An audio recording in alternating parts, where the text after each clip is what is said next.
kemenangan dan tragedi di gunung paling mematikan di dunia. Sabtu 16 Januari 2021, pada puncak musim dingin, Gunung K2 untuk pertama kalinya akhirnya bisa ditaklukkan 10 pendaki Nepal. Lebih dari 30 tahun, K2 menjadi gunung paling sulit didaki di musim dingin. Akan tetapi di saat yang sama, seorang pendaki Spanyol menambah panjang daftar kematian yang terjadi di gunung itu. Sabtu 16 Januari 2021 pukul 17.00 waktu Karakoram, sejarah pendakian gunung dunia nampaknya harus ditulis ulang.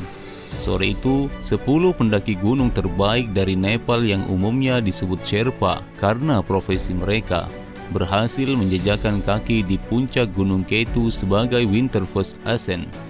Dalam arti yang lebih sederhana, ini adalah pertama kalinya dalam sejarah puncak K2 berhasil dicapai pada musim dingin. Akan tetapi pada hari yang sama, seorang pendaki gunung besar dari Spanyol mengalami nasib tragis. Sergi Mingote, pendaki gunung 8.000 meter dari negara Katalan, tertimpa batuan rontok yang kemudian membuat ia terjatuh dan tewas di base camp Gunung K2. Dua berita ini bersandingan datang dari jantung pegunungan Karakoram, membuat apa yang disampaikan oleh Edurna Pasaban dari Spanyol mengenai dua wajah yang ditunjukkan oleh gunung benar-benar memberikan gambaran asli dari sebuah aktivitas pendakian mountaineering yang penuh risiko. Sekilas tentang ekspedisi musim dingin di K2. Dengan tercapainya puncak K2 musim dingin tahun itu oleh ekspedisi Nepal melalui Sherpa terbaiknya, maka semua puncak gunung 8.000 meter telah berhasil didaki oleh manusia. Berawal dari Everest yang pertama kali berhasil didaki pada musim dingin tahun 1980 oleh ekspedisi Polandia, dan terakhir Gunung K2 yang berhasil dicapai pada musim dingin di Januari 2021 oleh ekspedisi Nepal. Puncak musim dingin K2 adalah puncak musim dingin gunung 8.000 meter terakhir yang berhasil dicapai manusia. Hal ini tentu saja karena gunung yang demikian teknis ini memang tidak mudah untuk ditaklukkan. Selain itu, bentuknya sangat terbuka, membuat paparan badai dan angin berkekuatan jet menjadikan pendakian musim dingin di puncaknya nampak mustahil untuk dilakukan. Sebelum kedatangan ekspedisi Nepal pada musim dingin tahun 2021, gunung ini setidaknya pernah dicoba beberapa kali oleh ekspedisi yang berbeda. Beberapa ekspedisi yang cukup populer mungkin diantaranya adalah pada 1987 sampai 1988 oleh ekspedisi gabungan Polandia, Kanada, dan Inggris. Pada 2022-2023 oleh ekspedisi musim dingin Netia dari Polandia. 2011-2012 oleh ekspedisi Rusia. 2017-2018 oleh ekspedisi nasional Polandia, di mana Denis Urubko berhasil mendaki solo hingga ketinggian 7.600 meter. 2020-2021 oleh ekspedisi persaudaraan dari Nepal yang berhasil mencapai puncak. Dan sekarang dengan berhasilnya puncak K2 dicapai pada musim dingin, berakhir pula lah perlombaan First Winter Ascent di gunung itu. Jika kemudian perlombaan kembali terjadi di dinding K2, maka itu mungkin akan memperebutkan sesuatu yang lebih individualis. Misalnya, siapa pendaki gunung yang mampu mendaki secara solo ke puncak gunung itu untuk pertama kalinya. Profil Sergi Mingote sebagai salah satu pendaki gunung terkenal di dunia. Sebelum membahas pencapaian luar biasa dari 10 Sherpa yang berhasil membuat sejarah baru dalam dunia mountaineering, ada baiknya kita mengingat kembali siapa sebenarnya Sergi Mingote yang tewas di K2 pada waktu itu. Sergi adalah salah satu sosok yang cukup familiar dalam pendakian gunung di dunia. Dia merupakan atlet andalan dari brand perlengkapan outdoor yang terkenal dari Prancis, Millet. Sergi Mingote adalah pendaki gunung dari Spanyol yang terkenal karena mencapai puncak Everest secara solo melalui jalur utara di tahun 2001. Kemudian ia juga populer dengan pendakiannya di K2 dan Broad Peak pada tahun 2018 yang dilakukannya hanya dalam waktu 1 minggu. Selain berprofesi sebagai pendaki gunung, Sergei juga adalah seorang politikus. Namun seperti banyak nama besar lainnya, Sergei Mengote lebih dikenal karena pendakiannya, bukan karena karirnya dalam politik. Pendakian Sergei Mengote di Gunung 8.000 meter.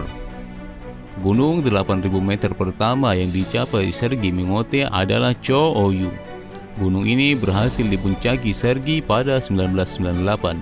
Tahun selanjutnya Sergei menambah koleksi puncak 8.000 meternya dengan mendaki sisa Pangma, dan 2 tahun kemudian ia membuat rekor dengan mendaki ke puncak Everest sendirian melalui jalur utara. Juli 2018 Sergei membuat rekor baru yang kembali melambungkan namanya. Pada bulan itu ia berhasil mendaki 2 puncak 8.000 meter sekaligus dalam waktu hanya 7 hari. K2 sebagai gunung tertinggi kedua di dunia setelah Everest dan Broad Peak yang bersebelahan dengan K2, dan merupakan gunung 8.000 meter ke-12 tertinggi di dunia, berhasil dicapai puncaknya oleh Sergei pada bulan itu hanya dalam tempo 7 hari saja. Perjalanan 8.000 meter Sergei kemudian berlanjut ke Manaslu yang ia lakukan pada bulan September pada tahun 2018.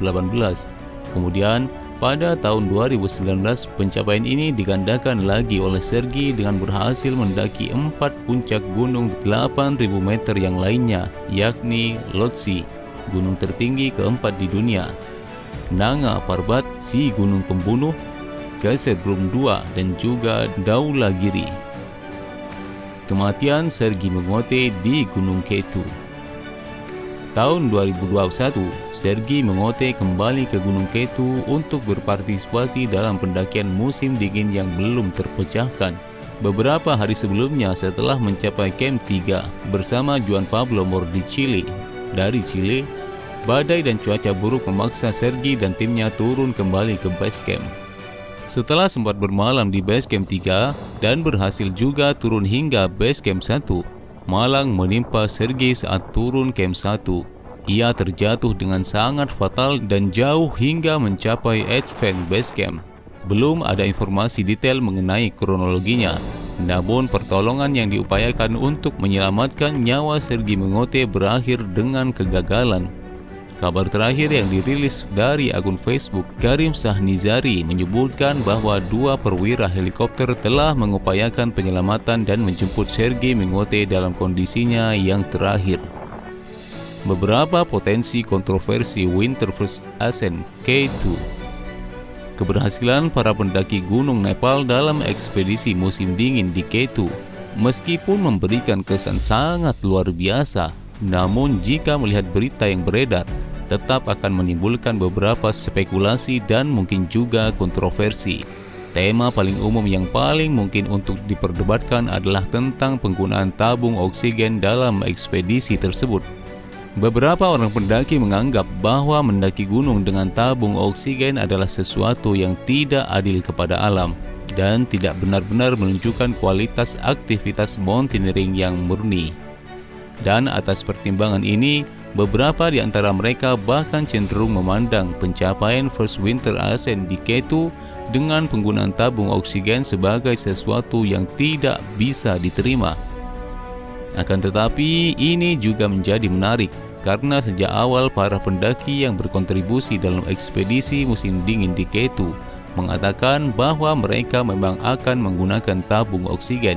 Jadi, ketika hal itu terjadi di lapangan dan mereka mencapai puncak, lantas apa yang salah dengan itu?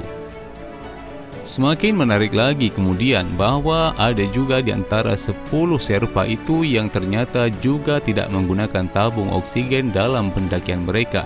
Jadi pada kasus ini, peluang untuk menjadi pendaki gunung pertama yang mencapai puncak K2 di musim dingin, baik yang melakukannya dengan tabung oksigen ataupun tidak, semuanya telah dicapai oleh para Sherpa dari Nepal tanggal 16 Januari tahun itu. Namun kita mungkin akan melihat lagi nantinya sejauh mana kontroversi ini akan berkembang. Apa konsekuensinya Dan apa pula yang mungkin dapat kita ambil sebagai catatan dalam aktivitas mountaineering yang sebenarnya?